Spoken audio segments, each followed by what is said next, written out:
Plus de 8000 spectateurs debout à la Comète d'Orléans. 3 victoires à combat épique face aux meilleurs du monde. Et une image de la semaine qui a fait le tour de la planète volley. Ran Takashi, réceptionneur attaquant japonais numéro 12, élu Player of the Week par Volleyball World. C'est lui qui a sonné la rébellion japonaise à Orléans et c'est l'image parfaite pour résumer cette semaine de folie. Bienvenue dans Rim Volley, spécial VNL, épisode 5. Aujourd'hui on débriefe match par match de la semaine 2 des Bleus à domicile. On revient sur l'actu qui a glacé toute la salle d'Orléans dimanche et on se projette immédiatement sur la semaine 3 des Bleus qui s'envole pour Belgrade avec une mission très claire, survivre. Après une première semaine mitigée à Ottawa, une victoire pour 3 défaites, les Bleus rentraient à la maison avec une seule idée en tête, répondre. Et le Comète d'Orléans a vibré pendant 5 jours et les Bleus ont répondu presque jusqu'au bout. Le 24 juin, France-Iran, c'était le 100e match d'Andrea Gianni avec les Bleus. Et la France l'emporte 3-2 face à l'Iran. Dans un match où elle a su gérer les moments chauds.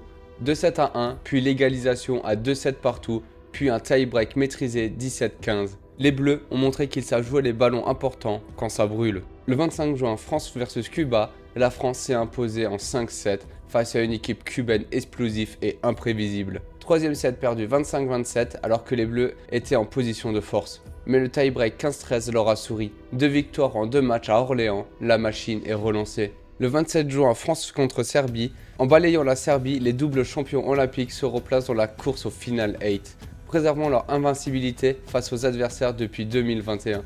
Mathis Henault a survolé les débats avec 12 points, dont 7 dans le seul premier set. Affichant un solide 56% de réussite en attaque, Boyer monte en puissance dans le troisième set avec 10 points et signe l'ultime service gagnant. Gianni, lucide après le match, « Je suis content d'avoir gagné 3-0, mais notre side-out n'était pas au niveau que j'attendais. » 3 victoires d'affilée à Orléans, mais le Japon arrive. Et le 28 juin, France versus Japon, le match de la semaine. Plus de 8000 spectateurs dans les tribunes comblées d'Orléans ont assisté à un duel fantastique dans lequel le capitaine Yuki Ishikawa a mené le Japon à une remontée épique depuis 2 sets de retard. Les Bleus avaient le match en main, le Japon n'était pas invaincu pour rien, mais il tremblait sous la pression de la foule et surtout celle du bloc des Bleus, irrésistible sur certaines séquences. Porté par un Stéphane Boyer parfois stratosphérique, mais dans le troisième set, les Français faisaient connaissance avec le relâchement et la punition ne tardait pas. Le capitaine Yuki Ishikawa redevenait une véritable machine de guerre. Le quatrième set restera gravé dans les mémoires. Dans le Money Time, le Japon a sauvé 3 balles de match françaises pour forcer le tie-break. 3 balles de match. Et dans ce moment impossible, Trevor Clevenot, qui avait quitté le terrain en boitant avec une blessure à la cheville en cours de set, manquait rotation au pire des moments. Résultat, une défaite qui laisse un grand goût d'inachevé. Les chiffres, Yuki Ishikawa a 28 points, Ran Takashi en ajoute 19. Côté français, Stéphane Boyer termine à 21 points. Le Japon reste en tête du classement général avec un bilan parfait de 8 victoires pour 0 défaite, tandis que la France se retrouve à la 12e place avec 10 points. Volleyball World l'a officialisé depuis Orléans, le Player of the Week de la semaine 2 est Ran Takashi.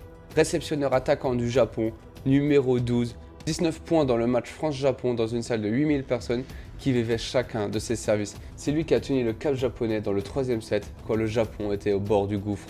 C'est lui qui a accéléré dans le quatrième pour mettre les Bleus sous pression et c'est lui qui a fermé le tie-break.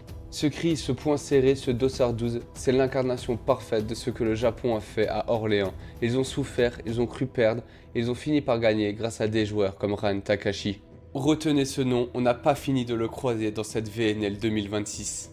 Et pour l'actu de la semaine, la VNL 2026 à Orléans a montré un visage très dur.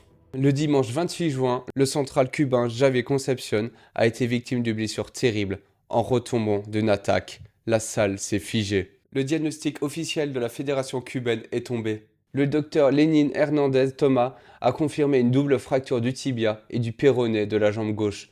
Javier a été opéré dès le lendemain, lundi 29 juin, entouré de toute la délégation cubaine venue lui apporter son soutien à l'hôpital. Toute la planète volley lui souhaite un bon rétablissement et on tourne la page. Les Bleus attaquent leur dernière semaine de la phase régulière à Belgrade. Du 8 au 12 juillet, l'enjeu est limpide, assurer le maintien en VNL. César Hernandez l'a dit sans détour, il nous reste 4 matchs, il faut essayer de gagner à chaque fois. Notre approche désormais, c'est de survivre en VNL. mais survivre en faisant du beau volley, parce que les Bleus l'ont montré à Ankara. Le positif, c'est que quand on arrive à jouer au volleyball, on peut vraiment bien jouer. Les Pays-Bas, c'est une puissance du volley européen. Vice-championne d'Europe à plusieurs reprises, médaillée de bronze aux Jeux Olympiques de Tokyo 2020, une équipe qui a construit l'une des meilleures écoles de volley féminin de continent, capable de rivaliser avec les meilleures nations mondiales, ce n'est pas un adversaire direct pour le maintien. C'est un test de niveau d'entrée de semaine. Et la joueuse à surveiller côté français, Nina Stojkovic. Passeuse de 29 ans, elle évolue en Grèce. Elle est revenue dans le groupe à Ankara après la blessure de Léa Chameau. C'est elle qui distribue le jeu, qui place ses attaquants dans les meilleures conditions. Face aux Pays-Bas, la qualité de sa passe sous pression sera le baromètre du match. Et la joueuse à surveiller côté Pays-Bas, Nika Dalderop. Réceptionneuse attaquante de 27 ans, 1m89. Elle joue à Amsterdam, ancienne joueuse d'Imoco et Coniagliano, le meilleur club du monde, où elle a côtoyé Zoufing ou bien encore Gabi Guimarães.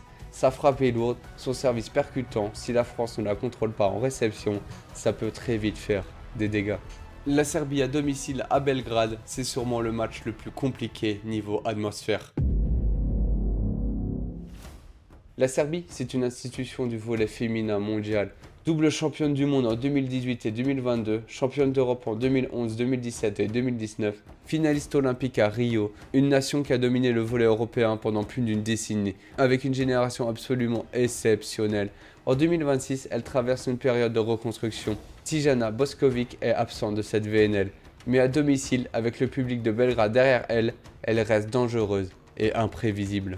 Et la joueuse à surveiller côté français, Lilou Ratairi. Réceptionneuse attaquante de 22 ans, RC Cannes. Première grande compétition internationale en 2026. César Hernandez dit ça sur elle. Elle nous donne beaucoup d'énergie, car quelque part, ce sont elles le futur de cette équipe. À Ankara, elle avait apporté de l'élan en sortie de banc. À Belgrade, chez les Serbes, il va falloir qu'elle confirme cette énergie dès le début du match.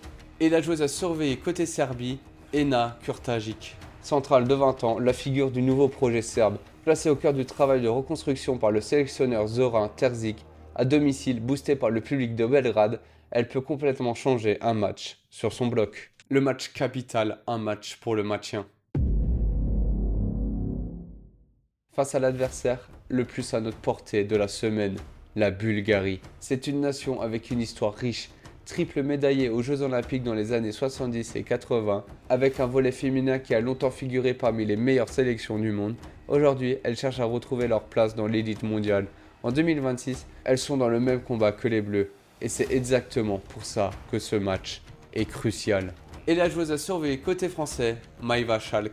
Réceptionneuse attaquante de 20 ans, 1m87. Elle joue à Arizona State, aux États-Unis. Fille de deux anciens internationaux français, son père a représenté les Bleus au JO 2004. Sa mère est une ancienne internationale. Cette saison, elle a traversé l'Atlantique pour jouer au NCAA et a remporté la conférence Big 12 avec Arizona State. Dans un match qui peut valider le maintien, c'est elle qui peut faire la différence en attaque dans les moments clés. Et la joueuse à surveiller côté Bulgarie, Nasia Dimitrova. Centrale, l'une des joueuses les plus expérimentées et les plus titrées de la sélection bulgare. Un bloc redoutable, une présence physique difficile à contenir. Si la France veut gagner ce match, elle devra trouver une réponse à son influence sur le filet. Et pour le dernier match, le clap de fin de la saison régulière, la France affronte la Tchéquie. La Tchéquie, c'est une équipe européenne sérieuse, avec des joueuses qui évoluent dans les meilleurs championnats du continent, régulièrement présentes au championnat d'Europe avec une solide culture du volley. En fin de semaine, quand les corps ont accumulé 3 semaines de compétition internationale et que les têtes commencent à peser, c'est exactement le profil d'équipe qui peut créer la surprise.